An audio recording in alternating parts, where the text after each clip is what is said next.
Michael Jackson के जैसा अमीर कोई बंदा नहीं था, उसके जैसा पॉपुलर आर्टिस्ट आज तक दुनिया में नहीं हुआ। उसके एक गाने पे लड़कियां मरने के लिए तैयार, मर जाती थी वो। अगर उनको बोलो ना अपने, अगर वो बोलो काट लो उंगली, हाथ काट लो, काटती थी वो। माइकल जैक्सन के घर में 50 से 60 डॉक्टर्स की टीम रहती थी। दिन रात उसको चेक करते थे वो, सांस कैसी है, फेफड़ा कैसा है, लीवर कैसा है, गुर्दे कैसे हैं। रात को पेड़ ऑक्सीजन नहीं देते, आपको मालूम होगा, तो रात को उसको ऑक्सीजन मिले, अपने बेड के पास वो ऑक्सीजन सिलेंडर रखता था जो उसको ऑक्सीजन रात को सप्लाई करते थे कि मेरा शरीर हमेशा भला चंगा रहे। उसका हर खाना लैब में टेस्ट होके आता था। अगर सुबह मम्मी ने परोंठी बनाई है तो पहले लैब में जाती थी टेस्ट होने के लिए, और फिर आती थी और फिर वो खाता था। उसके घर में लैब थी।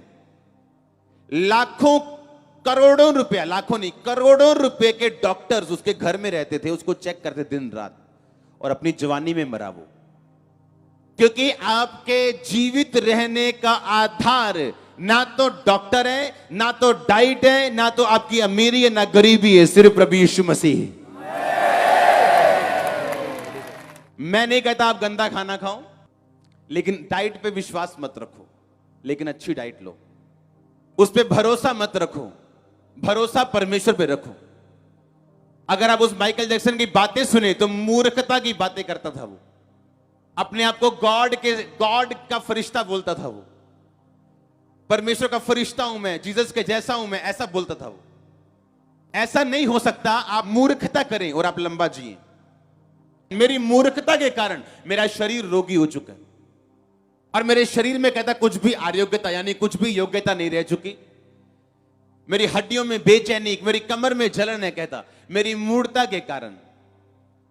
और वो कहता था कि डॉक्टर्स के कारण, रात की ऑक्सीजन के कारण, मेरे फूड के कारण, इन दवाइयों के सिर पे मैं 150 साल जिंदा रहूंगा।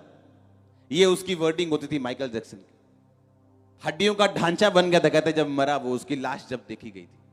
आपका आशीष का सोता बाइबल है, वचन है, परमेश्वर है। इसीलिए आज अमेरिका में नंबर 1 कंपनी क्रिश्चियन बंदे की है।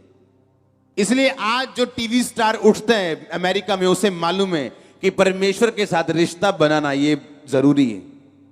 और इसीलिए आज बड़े बड़े टीवी स्टार जो आज माइकल जैक्सन की जगह ले चुके हैं, बॉर्न अगेन क्रिश्चियन है, वो नया जन्म पाए हुए मसीही है। आज वो गलती नहीं करना चाहते जो उनके बाप दादाओं ने, पुरखों ने, या उनके सीनियर लोगों ने की थी। ऐसा नहीं हो सकता कि आप लगातार परमेश्वर को नाराज रखें और आप सुरक्षित रहें।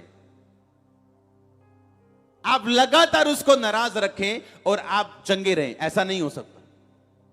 इसीलिए दाऊद ने कहा तुम मुझे जूफा से साफ कर, मेरे पापों को माफ कर, ताकि जो हड्डियां तूने तोड़ दी हैं वो मगन हो जाएं।